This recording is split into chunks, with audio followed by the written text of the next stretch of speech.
دیکھیں پہلے نا انکروچمنٹ کے حوالے سے بڑی پرابلم آتی تھی کہ جو میونسپل کمیٹی کے افسران ہوتے تھے وہ آتے تھے جناب، وہ گاڑی آنے کا ایک نا وہ شور ڈر پڑتا، ساتھ ہی اندر گھس جاتے تھے، وہ نکلتے تھے ساتھ ہی.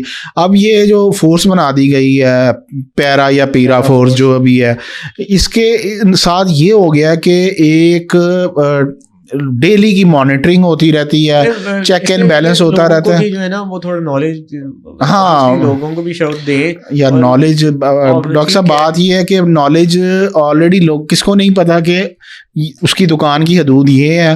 اس نے جناب آگے 5 فٹ 10 فٹ کا پھٹا لگایا ہوتا تھا. یہ بھی کیا ہوتا ہے نا کہ اپنی دکان تو ہوتی ہے لیکن جو باہر جائے گا وہ کرائے پہ دی ہوتی ہے. بالکل یہی ہوتا ہے، بالکل ایسے. دیکھیے جس نے کرائے پہ لیا اس کا بھی قصور ہے، اس کو بھی پتا ہے کہ یہ جگہ جو ہے یہ دکان کی نہیں ہے، یہ 2 بندوں کا قصور ہے. اچھا یہ بھی ایک بڑی ایک امپورٹنٹ چیز ہے کہ یہ نہیں کہ صرف سویلینز کے ساتھ اگر کوئی کسی کی دکان ہے.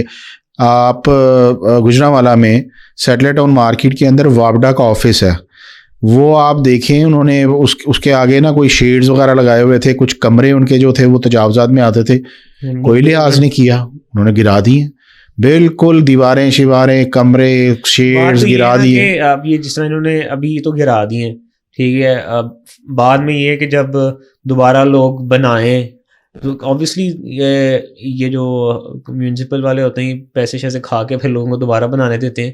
نہیں اب یہ جو پیرا فورس ہے نا، اگر بات یہ ہے کہ چیزیں اچھی ہو رہی ہیں نو ڈاؤٹ. دیکھیں نا اب یہ بات کی کہ جو ادارے بنے ہیں نا یہ اس گورنمنٹ کے ساتھ یہ نہ ہو کہ نیکسٹ گورنمنٹ آتی ہے تو وہ یہ ختم ہی ہو جائے بالکل. یعنی کہ ہم یہ دعا کریں کہ یہی گورنمنٹ رہے نا، لیکن جو پالیسیز ہیں نا اور جو اس طرح کے جو انیشیٹیوز ہیں ان کی کنٹینیوٹی ہونی چاہیے.